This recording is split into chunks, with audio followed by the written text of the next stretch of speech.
Nakabahagi nga pala ako na rin pork liempo din sa aking tropa din sa may Chinese grocery. Shoutout nga pala dyan sa ating mga tropa dyan sa Janing, especially kay Odi Morada at saka kay Nemba. Kaganda ng karne yun, doy babagong katay. Kaganda ng layer ng taba, kakaunti lang. Maganda ang pakain din ng page. Yan ang gusto ko sa liempo. Manipis lang ang taba. Nga pala isisigang natin para naman tayo makahigop ng maasim at mainit na sabaw ngayong taglamig. Di pagkatapos natin magsibak ng karne, di naman tayo sisibakin naman natin ang ating mga aromatics, yan sibuyas muna. Pagkatapos na rin kamatis, ninipis-nipisan lang natin ng gayat para mabilis lumamag habang ating ginigisa. Isusunod na natin na rin gabi ni Sharon Cuneta. Dati yun, hindi na ngayon. Tatalupan lang natin gamit ang ating pilar para tayo mabilis. Yan ang isa sa paborito ko sa lahok ng sinigang. Mawalaan ang talong, wag lang iyan. Pero sadyang nakalimutan kang bumili ng talong kaya walang talong na lahok. Buti na lang at hindi ko nakalimutan na rin sitaw. Huwag kayong mag-alala, kakargahan natin yan ng maraming gulay. Garnet, tuturuan ko kayo ng tamad na gayat sa sitaw. Yun, nakita nyo tatlong taktak lang ng kutsilyo gayat na lahat Hindi napakadali, di naman tayo sa pechay. Ilalagay na rin natin lahat yan. Yan naman yung pagkaluto yung nani paste. Kamahal lang kang kung din sa amin ay 10 bungkus $5 na agad ata kakaunti. Kaya yung pechay na lang aking dinampot, mura-mura. Ayan na, ready na lahat ang ating mga gagamitin. Kaya tayo mag-uumpisa na, magigisa muna tayo na rin karne. Itim-itimin muna natin ng kaunti, sobrang puti ng karne Parang Canadian gagawin natin yung Pilipino. Kayo manggigisa-gisahin lang natin ng kaunti yan, palalabasin natin ng kaunting mantika. Naglagay na nga rin pala ako ng asin, mga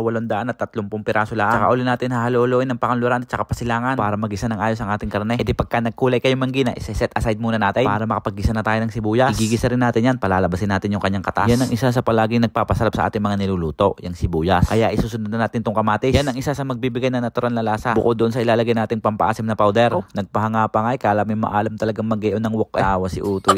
Yan, kita nyo ang kamatis medyo bugbog na ng kaunti. Yan ang nararapat para lumabas din talaga yung kanyang katas. Bago ibabalik uli natin na rin ginisang karne, baka aring mahilo, pabalik-balik na Bago ihalo-haloin pa uli natin. Sadyang kung ari sa tao, ari hilong-hilo na. Pero ganyan talaga, ayos lang yan. Huwag tayo magmadalay, dumaan tayo sa tamang proseso para sa magandang resulta. Bago may biglang nagbato din ng pampaasim, boto na lang at palagi tayong ready. Ignore sinigang mix. Matagal na kitang ginagamit. Ay magparamdam ka naman. Bahala ka na. Ay siya, shoutout muna pala sa ating bagong followers kay JP Austria. Tapos tsaka natin babantuan ng mainit na tubig. Ako'y nagpainit ng tubig kanina habang nagigisa para tayo madalay sabay taklaw. Pakakuluan lang natin yan mga 30 minutes. Yan kabilis. Halo-haloin lang natin ng kaunti at yan malambot na. Tsaka ngayon tayo maglalagay ng mga pampalasa. Patis, number 1 yung pampaalam. Ang gamit yan yung squid brand. Pero fish sauce. Kagulo rin ng mga branding din yan. Nakakalito. Maglalagay na rin pala tayo ng wasak na paminta. Mga 430 piraso lang. Sabay bagsak na rin siling panigang. Tsaka rin gabi ni Sharon Cuneta. Lalamog-lamogin lang natin ng kaunti yan bago natin ibagsak ang sitaw. Pakukulaan din lang natin yan mga 5 minuto. At yan maya-maya pa pwede na. Isang takip na lang at ilalagay na natin na rin pechay. Yan ang ating pampinalay. Kita nyo yan, awas Pero pag yan kumulo, mamaya may ninipis yan. Kagaya niya, numipis na nga. Pero parang may mali. Bakit parang mukhang nilaga ang aking niluto? Hindi mukhang sinigang Ano ka sa tingin niya? Ay siya, ayos lang yan. Titikman na natin yan. Basta ang mahalaga ay maasim. Iyon, unang kagat, taba agad. Sabay follow up ng sabaw, tapos may gulay, may karne. Ay solve na naman ang Batanggan yung maglalasay. Follow for more.